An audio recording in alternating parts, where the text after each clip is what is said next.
اعوذ باللہ من الشیطان الرجیم بسم اللہ الرحمن الرحیم الحمد للہ والصلاة والسلام علی رسول اللہ وآلہ آل اللہ واللعنۃ الدائمۃ علی اعدائہم وأعداء اللہ من یوم عداوتہم الی یوم لقاء اللہ اما بعد فقال اللہ تبارک و تعالی فی کتابہ المجید و فرقانہ الحمید اعوذ باللہ من الشیطان الرجیم الذین استجابوا للہ والرسول من بعد ما اصابهم القرح للذین احسنوا منهم واتقوا اجر عظیم الذین قال لهم الناس ان الناس قد جمعوا لكم فاخشوهم فزادهم ایمانا وقالوا حسبنا اللہ ونعم الوکیل صدق اللہ العلی العظیم۔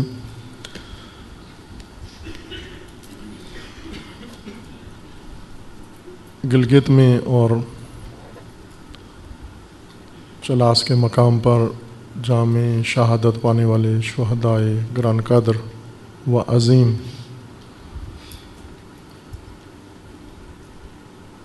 شہداء کی المناک شہادت پر آپ تمام حاضرین و تمام راہ روانی راہ امامت و ولایت کو تعزیت و تسلیت عرض ہے، اور ان شہداء عزیز کو یہ شہادت تبریک و تہنیت عرض ہے، اور اسی طرح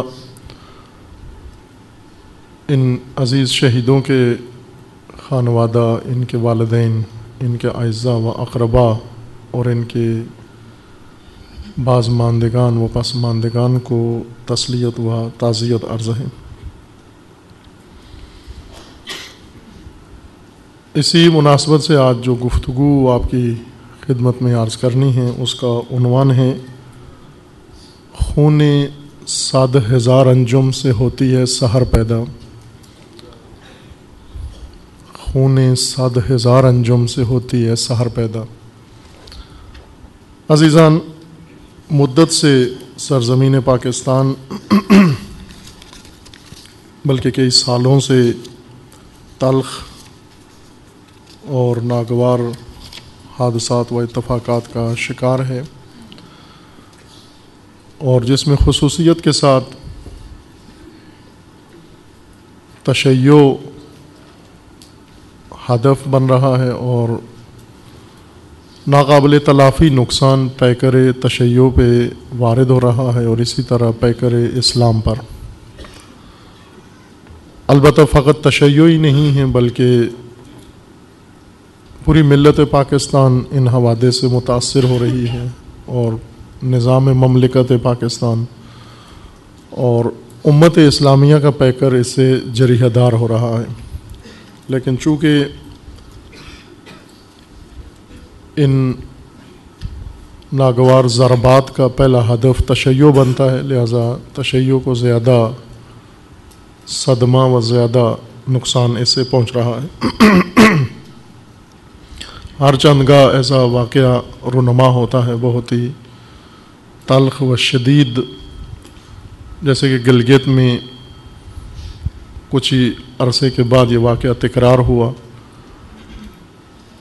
ابھی شہداء گزشتہ جو اسی طرح کے واقعہ میں جام شہادت نوش کیا، ان کے 40 بھی نہیں گزرا تھا کہ ایک اور تلخ واقعہ اسی طرح کوئٹہ میں، پارا چنار میں اور کراچی خصوصیت کے ساتھ ان نوجوان مردانہ و بزدلانہ حملات کا نشانہ بن رہی ہیں۔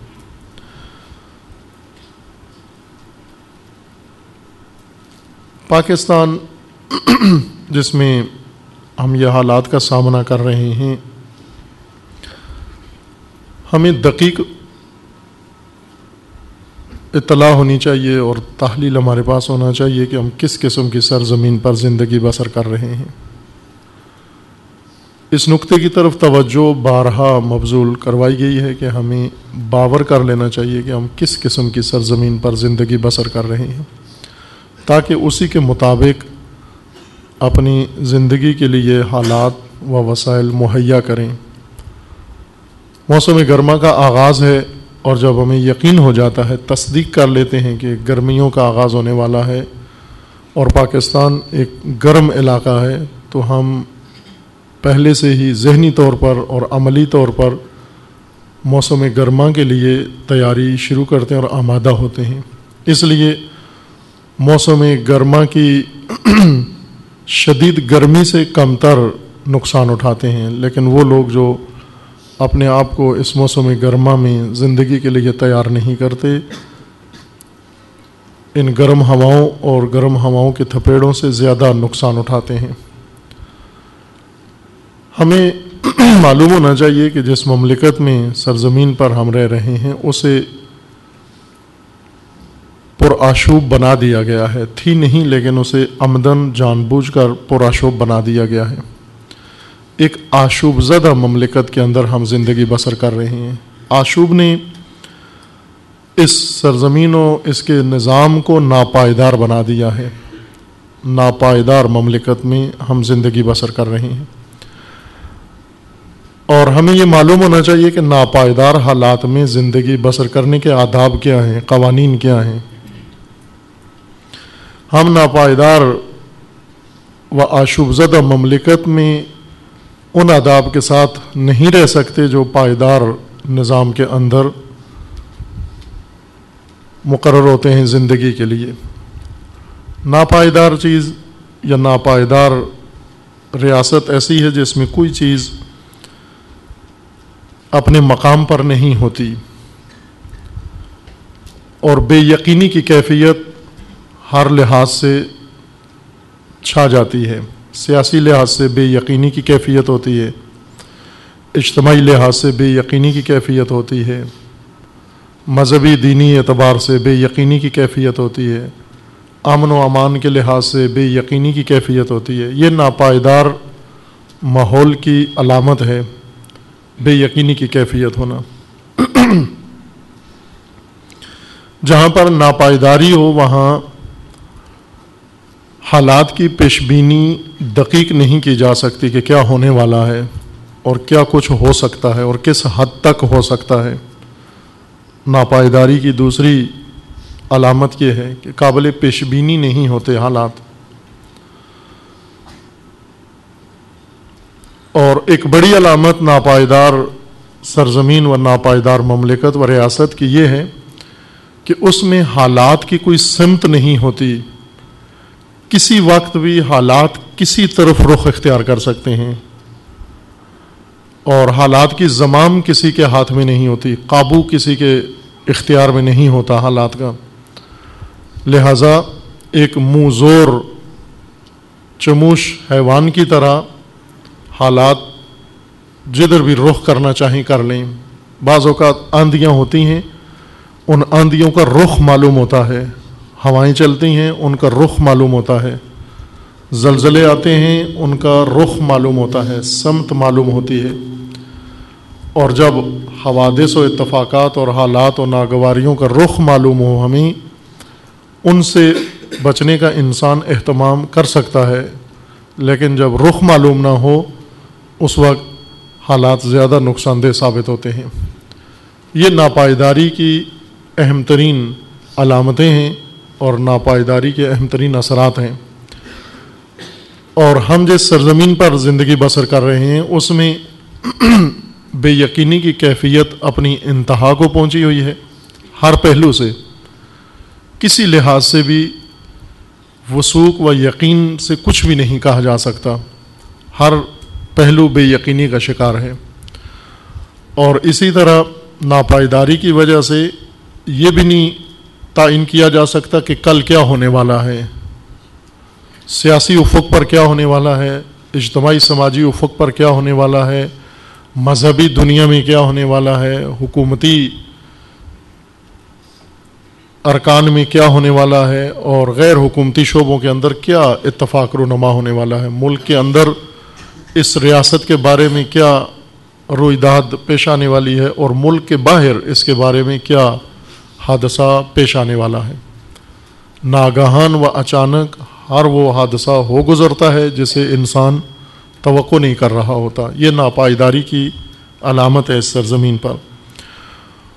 اور اسی طرح حالات کا رخ کسی خاص سمت میں نہیں ہے، کوئی جہت نہیں ہے حالات کی جیسے پیشن گوئی کر کے کوئی حفاظتی تدبیر کی جا سکے. کوئی سمت نہیں ہے حالات کی اور اتفاقات کی کہ کس سمت جا رہے ہیں، کس رخ پہ جا رہے ہیں، چونکہ کسی کے اختیار میں کچھ بھی نہیں ہے اس مملکت کے. اور یہ حالت بھی جو بنی ہے ناپائیداری، یہ نالائق حکمرانوں، خیانتکار سیاستدانوں اور بے بصیرت مذہبی نام نہاد لیڈروں اور بے حس عوام کے ذریعے سے یہ حالت بنی ہے. یعنی سب طبقات اس کے اندر ملوث ہیں، لیکن اپنی اپنی نالائکی، اپنی بے حسی اور اپنی خیانت اور اپنی کمزوری سے ہر ایک نے حالات کو یہاں پہنچانے میں اہم رول ادا کیا ہے. اس میں سبھی شامل ہیں، کوئی مستثنا نہیں ہے. کہ اس وقت ہم یہ بات نہیں چھیڑنا چاہتے کہ مقصر کون ہے، قصوروار کون ہے. اس وقت مد نظر ایک یہ ہے کہ جو کچھ ہو رہا ہے اس کے اندر ہمیں کس طرح سے رہنا چاہیے، کیا آداب ہیں اس طرح کی ناپائیدار حالات کے اندر رہنے کے، تاکہ کم تر نقصان پہنچے اور کم تر صدمہ ہمیں پہنچے، آسیب ہمیں پہنچے. یہ بات مد نظر ہے آپ کے. جہاں ناپائیداری کی صورتحال ہو وہاں عموماً ذہن معوف ہو جاتے ہیں اور کنفیوژن بڑھ جاتی ہے، حیرت کا سما زیادہ ہوتا ہے. کسی کو کچھ تدبیر سمجھ میں نہیں آتی کہ کیا کرے، کدھر جائے، چونکہ یہ حالات کا رخ ہی نہیں معلوم تھا کہ انسان کوئی تدبیر کر سکے. تدبیریں ناکام ہو جاتی ہیں، تدبیریں فیل ہو جاتی ہیں، تدبیر کرنے والے اذہان کام کرنا چھوڑ دیتے ہیں. یہی حالت آج پاکستان میں ہمیں نظر آتی ہے کہ آپ دیکھیں باتیں کرتے ہیں سب، تبصرے کرتے ہیں سب، لیکن ہینگ ذہن کی طرح ہوتے ہیں جس کو کچھ سمجھ نہیں آ رہی ہوتی کہ کیا کرے، ابھی اگلا قدم کیا اٹھائے کوئی، کیا صرف اپنی حیرت کا اظہار کرتے ہیں، کنفیوژن کا اظہار کرتے ہیں. اس حالت کا ایک نتیجہ یہ ہے کہ رائے حل کے لیے کوئی پائیدار منصوبہ سوچنے کی مہلت نہیں ہوتی، فرصت نہیں ہوتی. ناپائیداری کے اندر ناپائیدار قدم اٹھائے جاتے ہیں. یعنی ایک لغزندہ و پھسلن والی زمین پر کوشش کی جاتی ہے کہ اس طرح سے قدم رکھے کہ مزید پاؤں پھسلے، جبکہ ناپائیدار زمینوں پر پائیدار قدم جمانے کی ضرورت ہے. جہاں ناپائیداری ہو اس کا حل پائیدار تدبیریں ہیں یا پائیداری کی طرف سفر کرنا ہے. لیکن ناپائیداری اتنی مہلت نہیں دیتی انسانوں کو کہ وہ جم کے اور سکون کے ساتھ یہ تدبیر کر سکیں کہ اس ناپائیدار اور پھسلن کی جگہ سے ہم کیسے نجات پا سکتے ہیں. عموماً جیسے اس قسم کے حالات کا تقاضا ہوتا ہے وہی کچھ پاکستان میں ہو رہا ہے. قرآن مجید میں خداوند تبارک و تعالیٰ نے مثال دی ہے کہ کچھ لوگ جو اس قسم کے ناپائیدار حالات کا شکار ہو جاتے ہیں، ظلمانی و ظلم و ظلمتوں کا شکار ہو جاتے ہیں، اور جب ذہنی تدبیریں ان کی ناکام ہو جاتی ہیں، یہ تدبیریں کر نہیں سکتے اور پائیدار منصوبہ نہیں بنا سکتے، اس وقت دو چیزوں کا سہارا لیتے ہیں. ایک سیلاب سے بچنے کے لیے، تلاطم و طوفان سے بچنے کے لیے تنکوں کا سہارا لیتے ہیں، اور دوسرا اس ظلمانی شب میں رعد و